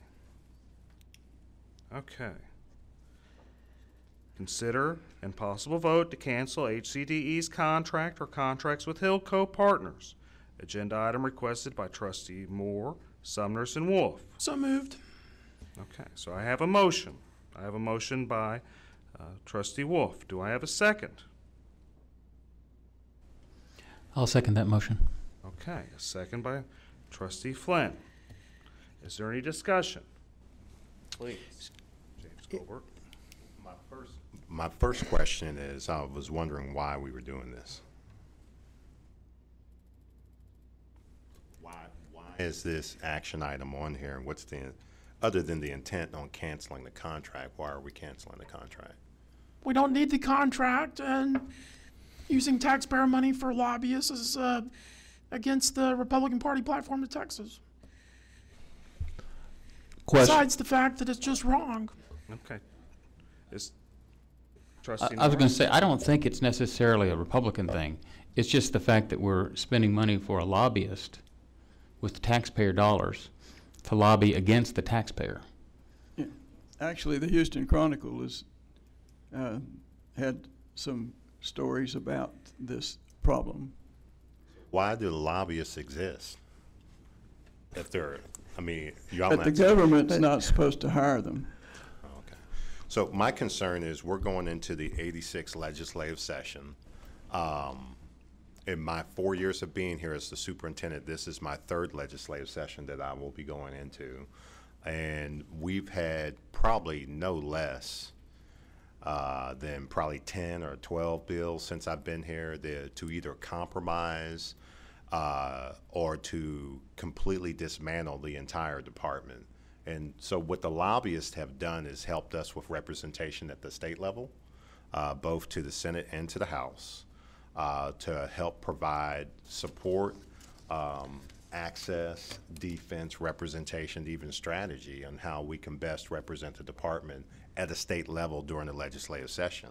Without lobbyists, which there are a number of lobbyists, it makes it extremely difficult for us to defend Harris County Department of Ed. It makes it difficult for myself to be in Austin as often as I will need to be in Austin. And it certainly compromises the existence of this department. Trustee Norris? Oh, there we go. Does any other school district, well, I guess, first of all, we are unique as a school district because we are the only county school district in the state, correct? Is there any other school district that, are we unique in that are we unique in the fact that we're the only ones that get lobby support as a school district? No, there are other school districts that have lobbyists. And there's other governmental entities also that have lobbyists. Commenting. Actually, we spend an exorbitant amount of money on lobbyists in comparison to other comparable governments. And as of this moment, there has not been any bills filed or any mention of any bills to be filed affecting the department. It's been my perspective, and I've said this publicly before, that when there stops being bills filed against the department, I will stop advocating that we have lobbyists. That's the only reason why I've advocated and suggested that we need them, is because it is a mismatch. I am an educator, I'm not a politician, and that's not my skill set or forte. I'm always delighted and happy to speak on behalf of the department, any place, anywhere, anytime. But that is a whole chess game that's not in my skill set. That's why I've requested the help. When there stop being bills, I will absolutely stop requesting lobbyists. But at this point, just because there's no bills filed at this time does not mean that there will not be bills. Last legislative session, it didn't happen till later in the session. And before we knew it, there were like 6 or 7 bills out there. And we needed to respond to that. I testified twice last session. I move to call the question. So we have a motion to call the question. Okay, we have a second. Is there any discussion in calling the question? No discussion. Let's put it for a vote. All in favor of calling the question, raise your hand. 4. All opposed to calling a question?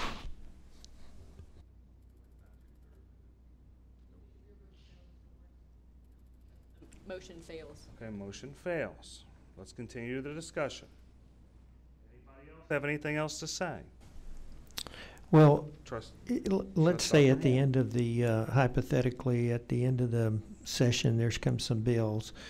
I mean, and we felt that it was a need to hire a consultant. I mean, couldn't we not do that? And even have a special session to hire one? If there came up at some point in time during the legislative session some bills that would affect this department, could we not, if we so chose as a board, wanted to hire a lobbyist or someone to help represent us, could we not do that? And what's wrong with using Don Elder, who you've used in the past, and he works for us at Choice Partners? You know, I'm not going to get into specific Okay. names or people, but I wanted to answer Dr. Moore's let's question. be respectful and let's do one at a time, please. My only concern with that is, first of all, the proactive strategy is to prevent from having a bill. Second of all, if we do that strategy, anytime we've gone out for a lobbyist, we've done it through an RFP process. That takes time. You know, you've seen how long that takes. So, you know, with the legislative session, it's about agility and speed, and you need to be able to react quickly. Last session, you know, I got a speed drill. I was notified 9 hours before our bill came up in the House, and literally packed up and went to Austin and got a hotel when I got there. That's how fast it happens sometimes. So we would be in a passive strategy, which is not an effective strategy. Our goal is to win, and it's not to fight for second or third, it's to win. I will say that also Senator Betancourt has publicly on Fox News stated that he will put a bill out once again this year, and he has been the author of many of our bills in the past. And so I fully anticipate, and I've met with Hilco one-on-one and asked them, the owner of Hilco, one of the owners, and asked him specifically, do you think that we're going to have a bill this year? And he's like, get ready, there's probably going to be at least one. So it's just, we're taking off our armor is what we're doing, and we're leaving this organization vulnerable to attack, and we're not playing to win. We're not. And so we're going to still try to win, but we're not playing to win. I want to point out that if we were to vote, what? Hold on. There's other people that had questions before you, Mike. Don Sumner's wanted to say something. I would like Let's be respectful of each other. I would like to retake that vote because I didn't understand it had failed. No, it didn't fail. It has to be, I believe it has to be a 2/3. Oh, 2/3? majority. Okay. Yes. Excuse me. To call the question. All right. Okay. Now, Trustee Wolf, did you have something to say? Even if this passes, we still have that contract for 30 days. Yes. So that's a long time. Yeah, but why would we do it then? That makes no sense. So we're gonna cancel the contract thinking that we have it for 30 days. Well, it's just a fact. Just the saying, even if. You know, I mean, you know, luck is not a method. We need to have a strategy. And some of y'all are far more politically savvy than I am, and you know we need to have a strategy. Luck is not a method, just gambling and hoping that there's not a bill. Trustee Flynn. I would say it is incumbent upon us as trustees to talk to our legislators. If something comes up, we talk to them and we strategize with them. That's our job. We don't need to farm it out. Is anybody else have any discussion?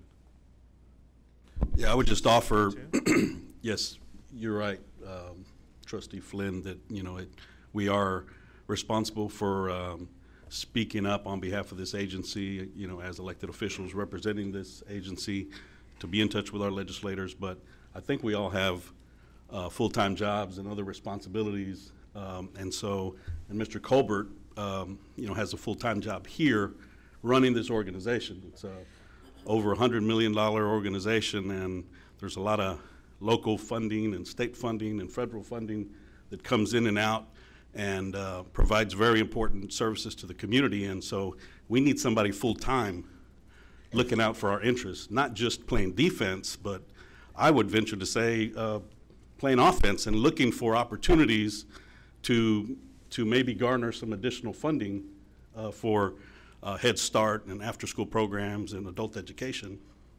So I'm not in favor of canceling this contract because I think we need that representation so that we're not, forced to do a job in another city, and we can focus on what's going on here. Trustee Wolf, I saw your hand was raised. Do you have something else to say?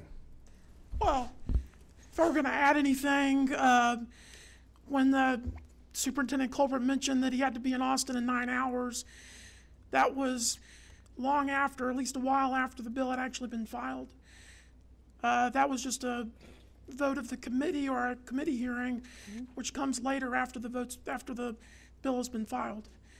So it's not as if we're only going to have 9 hours notice about a committee hearing, because once it's filed, it may or may not get a committee hearing if there is a bill filed.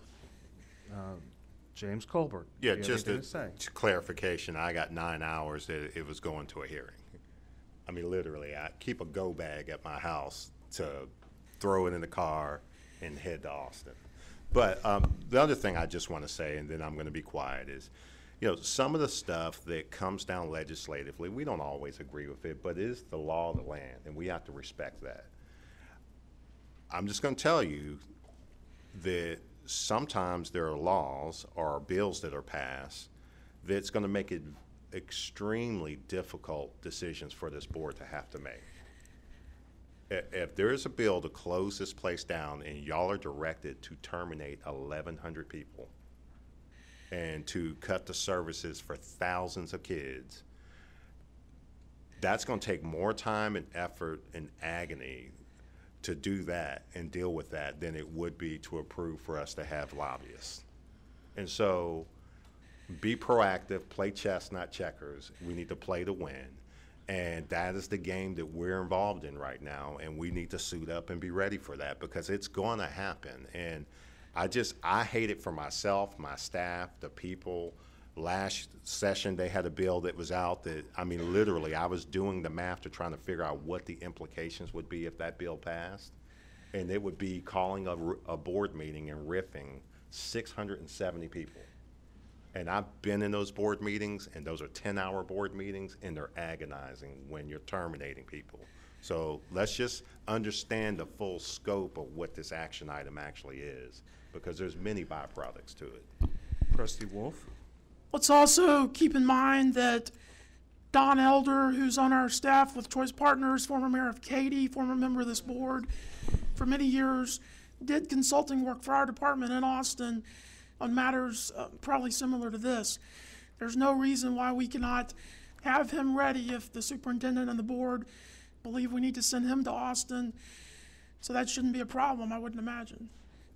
Clarifying point, is my understanding he's not a registered lobbyist, and to be quite honest with you, I have a tremendous amount of respect for Mr. Elder, and he works with our Choice Partners division, but that's not a responsibility or within the scope of his duties or something I would expect him to do, and nor is it an effective strategy. I'd like to find out at some point if he might want to do that again. Well, to be honest with you, I think it's somewhat disrespectful to keep saying his name publicly as if he would serve in a role that you've not even talked to him about. I think we're really getting into the weeds here. Oh, okay. Trying to clear. Does anybody else want to discuss anything? Oh, Trustee Norris? Question for Superintendent Colbert. So with Hillco, what they've done in the past, what has been mentioned that we can speak to our representatives or I'm assuming our representatives, our senators. My assumption is that Hillco actually probably has a relationship with more than just the Houston representation, because as opposed, that's my assumption. Yes, sir. And can you give a little bit of insight into what they actually do, what their service is about, so we can have a better idea? Well, I'll give a broad base. I like to fly at 40,000 feet when it comes to that, because I don't like to share the playbook with the public. It defeats the purpose of a lobbyist. But first of all, we have local representation. This agenda item was amended last month to incorporate some local representation, which is necessary based on the direction that I felt like we were trying to go in as a department and some of the things we were wanting to get into. But Hillco specifically has people who are assigned specifically to public education and been doing it for a long time and well respected, and know on both sides of the table, all the representatives, and assist me in a number of ways in communicating with them, representing us, and knowing information and developing strategy as we go into a legislative session and ultimately have to face a bill. That's about as specific as I would like to get with the mics turned on. Okay. So they do have a representation with all of them. Absolutely. Yeah. And if I didn't think they did a good job, when I first got here, we had a lobby group. They did a good job. I thought we needed better representation, and we needed a method to be able to go about that through our RFP process, and just instead of selecting willy-nilly a lobby group and paying them the kind of money we were paying. So we re-put it out there in an RFP process. We had a number of lobby groups respond. The gentleman that Mr. Wolf has mentioned several times, who works for us in a different way, did not respond. And so I sat down and interviewed all of them along with assistants, and then we decided on Hillco. Trustee Summers? I'm not sure, but Hillco may be the largest lobbying firm in the state. I think they're the first or second. So they're a big outfit. Is there any other discussion? I think Hillco represents the city of Houston, Switzerland, Japan, Toyota, the Houstons. Okay, so I have a comment. Does anybody else have anything else to say? Because I was going to let everyone talk before I talk. Okay. I think it's probably a mistake. And just having this on the agenda is probably a mistake, because what it does is it signals to employees that they might be losing their job. So you're going to have people starting to think about retirement. And you're going to notice an increase in the amount of people retiring or looking to retire. That's the first thing I'd say. And this is my experience actually owning a multi-million-dollar business. Right. And I'd also note that there's this push that don't hire lobbyists. Sure. And that's the most hypocritical push I've ever heard, because the Republican Party hires lobbyists. The Democrat Party hires lobbyists. Every freaking elected person hires lobbyists. I hire political consultants. Everybody hires political consultants. That's propaganda being pushed about not hiring political consultants. It's typically propaganda being pushed by either big business or people that have a lot of money. And the reason it's being pushed is because they have more say than the local government or anybody else. If you have less lobbyists, they get their agenda pushed. It is a big mistake to vote for this. But if y'all want to, y'all can. I'm voting against it, vocally voting against it, and here's the reason why. I watched the Republican Party basically pee away any little chance it had to maintain Harris County. I watched Ted Cruz do a horrible job and cause every Republican to lose Harris County, except just a few. And the few that won barely won. And they shouldn't have barely won. You should have won much larger. You barely won. Do not think that. So the Republicans are more interested in breaking stuff than actually doing anything. That is another reason we've continued to lose. Y'all be careful. I'm voting against this because there's a lot of problems. I don't want it on my hands. That's blood in y'all's hands. Y'all can be responsible for it, not me. That's my 2 cents. If there's any other discussion? None. Okay, let's put it for a vote. All in favor, raise your hand. Okay. All opposed? All abstaining. Motion passes. Okay. Now we're going to go to K, tabled from December 19, 2018 board meeting. Contract award for job number 18059 KJ, Board Legal Services for Harris County Board of Trustees, to the proposers offering the best valued HCDE and meeting the specifications outlined in the proposal. Proposed vendor to be determined by the Board of Trustees.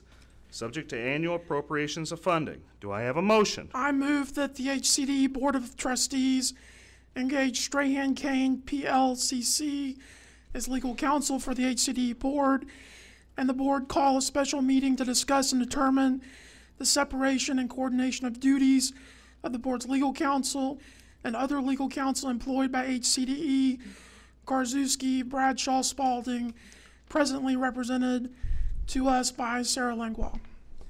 Do I have a second? Second. Do we have any discussion? I'm just curious, you know, we've been going on about the board attorney for some time. I just don't know that it's fair that we get 3 new board members and they're being asked to vote on a new board attorney that represents them, and they've yet to even meet the attorney or to even read the resume from the one that is being proposed, or any of them. I don't know that, I'm not sure, correct me if I'm wrong, Mr. Norris or Mr. Flynn or Cantu, I don't know that y'all have seen any of the attorneys that have submitted proposals, responded to the RFP, interviewed, or whatever. I have. You've seen the respondents for the RFP? I have talked to all of the lawyers, yes. Oh, okay, wow. I thought we were supposed to get all of the so last meeting, I sat as a citizen. I thought that we were supposed to be able to get their information. So we were supposed to have access to whatever we were supposed to have access to the material that was given to the prior board. That's what was mentioned at the last meeting, from what I remember. So I thought we were going to have a chance to actually review and get the information, because this is the correct me if I'm wrong, this is going to be the attorney that represents the board, correct? So the one that keeps us out of jail. So, Mr. Wolf. well, yeah. So, Hold on. Let's. Excuse me. Do you want to say something, Dr. Moore? Yes. Okay. I'd ask that you delay this motion till next month to give the new board members a chance to review. My question is why the administration did not get them the information, Well- because that was brought up. Well, whether it was or not, I mean, they Well- don't have it, so let's Well, give I'm them a not saying chance. no to what you're saying, but I just Yeah. want to get a response as to why they weren't given the information. It was my understanding that this item got tabled to this month. I didn't know that there was a direction for us to disseminate all the packet information. And that could be a mistake on my part. I'm not Well, it saying sounds like it was Mr. us. Norris had that same understanding that I did. Everybody did. Mr. Flynn, how did you become aware of all of it? I've been paying attention, watching the board meetings for a long time, and I've had relationships with the attorneys. So, admittedly, I did not prepare or present the packets to the other 3 board members. I felt like the item was being tabled to this month for discussion, and then y'all would determine action items moving forward. I didn't know that was a directive given to the administration to prepare that. Well, I will accept Mr. Moore's friendly amendment that we delay this one more month to the February board meeting so that the administration can get the information that we kind of thought was already been given to them, the new board members. Said that, just for clarification, is the administration supposed to get all of the people who respond? How much? There's a lot of information. Finalists. The 2 finalists? Yes. well, wait a minute. I thought we were supposed to get I thought we were supposed to be able to review all the candidates that was mentioned.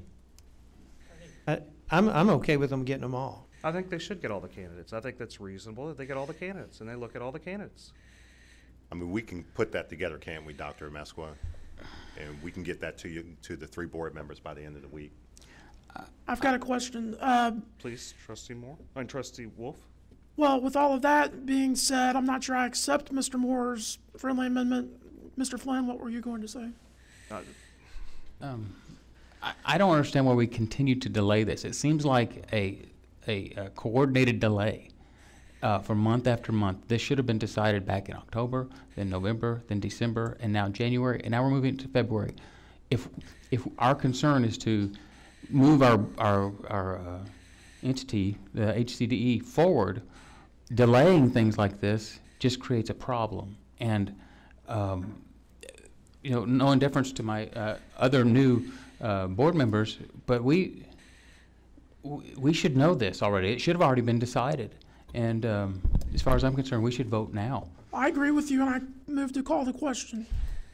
Okay, I wanted to. Please, trustee. I saw some score sheets in the board packet, but I have some questions for board members. So I don't know if this is something we need to discuss in executive session, but there was some very skewed scoring that didn't make any sense to me. Sarah, can you So- answer his question? In terms of whether it's proper to discuss this in executive session, it would not be. There's an Attorney General expressly on point that provides that hiring independent contractors, which your legal counsel is an independent contractor, is not proper for the employment exception under 551.074. So that discussion would need to take place here in open session. There was a call to question. Yeah, there was a call to question. Do we? I didn't think you recognized. I withdraw that. So, sure. Is there any more discussion? I just go back, I respect what you've said, Josh, about that, but just in fairness or due respect to the new gentleman, just let them to look over it. I have no problem with that. Yes, I am, to delay. I believe Mr. Sumner seconded your motion. Was that correct, Melissa? Is that what you Yes. have down? Or is that a? I really don't like it, no. It's not a friendly amendment, so We have to vote it up or making down? a separate motion. Well, he's got a motion on the table. I'm Yes. just offering a friendly amendment to delay it 1 month. And he's not interested in doing that. Didn't It's not accept it, friendly. George. Okay. So either you gotta make a motion to table it, or we're gonna vote it up or down. And is there any more discussion?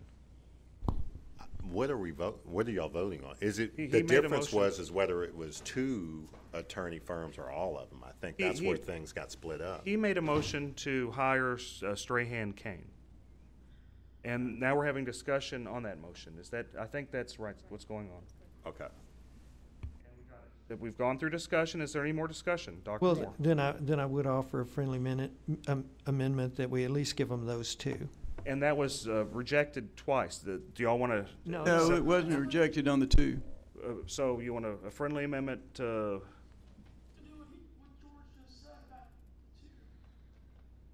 review the 2? Yes.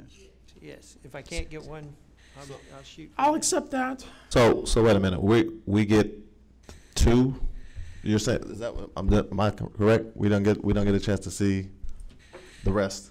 Yeah, let me explain this. This has been going on for months, months. We started this process when? Last summer? The initial part. And we've gotten it narrowed down to 2 people, or 2 firms. We voted on narrowing it to 2 firms. And now we're not, in my opinion, I'm not willing to go back to the beginning and start this all over. These are both qualified firms. You can look at them, you can talk to the people, we can arrange a meeting with you, with these people, and you can talk to them, you can ask them their questions. But in my opinion, I'm not willing to just abandon what we've already done and start over. The question becomes, how do we, if we don't get a chance to see what they have, how do we understand if they're qualified or not? I guess that's the big question. Well, we're going to give you the 2 firms. I think what we're saying is that the current motion is, with George's friendly amendment, would be, I think, he's saying to delay this till February so y'all can look at those 2 firms and see what you think. Is that what you're saying, Mr. Moore? Yes. I accept that. John, do you accept that as well? Will too. Okay. So it's a friendly amendment, meaning that the motion has been amended to be tabled. So it's a motion to table until the February meeting. And administration has been directed to get all the information for the 2 firms to the new board members, correct? That's correct. I'd like to add that the directive that the president provide access to these 2 firms to the new board members for interviewing or whatever they would like to do. I'm good with that. Is it possible for those of us just to at least see? So I'm still uncomfortable with. Look, If I may, in your capacity as a board member, you have a statutory right to access to information, including confidential information, which the proposals would be confidential. So technically, administration could not legally, in my opinion, provide you with all of the proposals prior to you becoming a sworn-in board member and taking office, because there's confidential information within those proposals. But each of you has a statutory right to access to information. So if you wanted to ask for whatever you would like, all of the proposals or 2 of the proposals, you have a right to do that. And there's a specific policy and a form that's in HCDE policy that allows you to do so. And so you'll have plenty of time, Danny, in the next month to get that information. Oh, okay, because there was a wide variety. I did look at the scores, but I thought we were going to get the whole information. There was a wide variety, so I thought it was for clarification. I was just curious on what happened. Well, if you looked at the scores, you've gotten everything we've gotten except listening to the presentations. But I'm assuming there's a proposal, so I'm assuming that they had to put their whole pack. So I'm assuming there were packets that came with the proposals. Okay. Yes. Yeah. Okay. Is there any other discussion? All in. Oh, and can I request that information be passed to the new, I mean, for those who if you use it or not, it sounds like you. Okay, just making sure that, so for the administration to get us that. Okay, is there any other discussion? Okay, all in favor, raise your hand. Okay.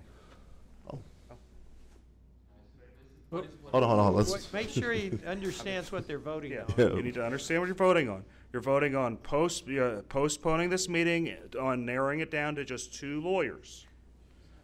No. But wasn't that what it was? So the motion I have, and Melissa, please correct me, is to table this agenda item until the February board meeting and to direct the superintendent to provide information specifically on the 2 finalist firms.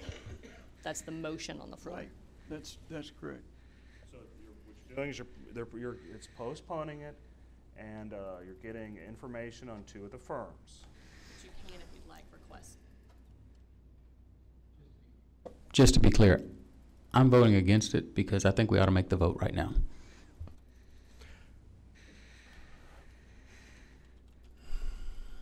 Sure. And nobody, okay, and I suppose neither the first or the second don't want to extend that. So basically, the motion is to give us the information for the 2 firms, but we will have to request, if we want the information for the other firms, we have to request it. And I'm going to vote against it because I think everyone should get all the lawyers' firms and, figure out whatever they want to do. So I'm going to vote against it too. Is any other discussion? Okay, no more discussion. Let's vote on this. All in favor, raise your hand. We're actually voting on the amendment now. We're voting on the amendment. Friendly amendment. It was a My friendly understanding amendment. was that it was a friendly amendment. Can I But just we say both something? agreed. I don't care if everybody gets all the information. They deserve it if they want it. So that shouldn't, Would you like to amend your motion? I think so. Yeah. I guess it's to Don now. The one who seconded the motion. Yeah. So we're you have to be. Let me just clear this up. All that we're doing is postponing this very same agenda item, but everybody that wants it will get all the information on the firms we just spoke about. Yep. Okay. All in favor, raise your hand. Okay. All opposed? All abstaining? Passes 5-2. Okay. Executive session now? Okay. Can't save the time. First, let's see the line. Okay. So I read this thing right here, right? Mr. Colbert. So, under. Question. The information we're providing is on 2? On all of them? Everybody. On everybody? The whole package The that they original submitted. proposal? Okay, just want to be clarified. Yeah, we need Yes. 3 copies of that. Okay.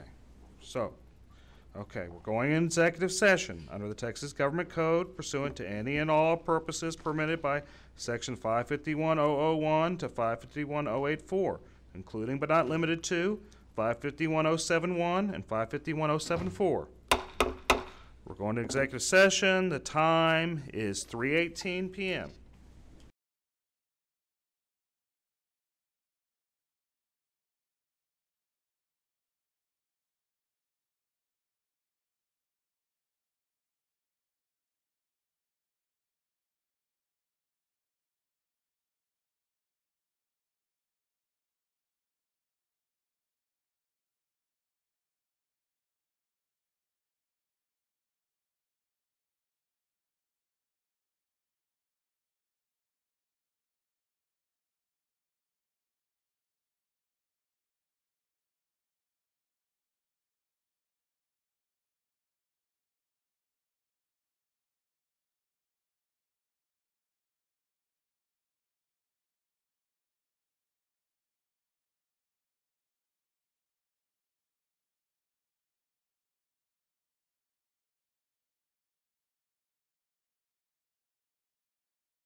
Second.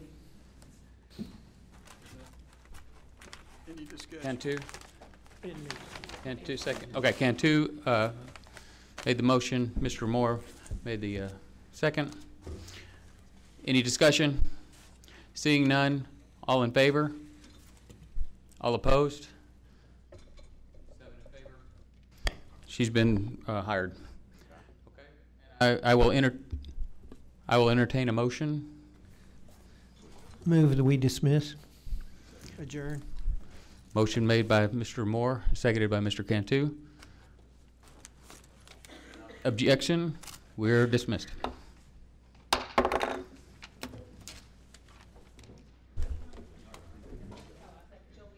Well, thank you, thank you.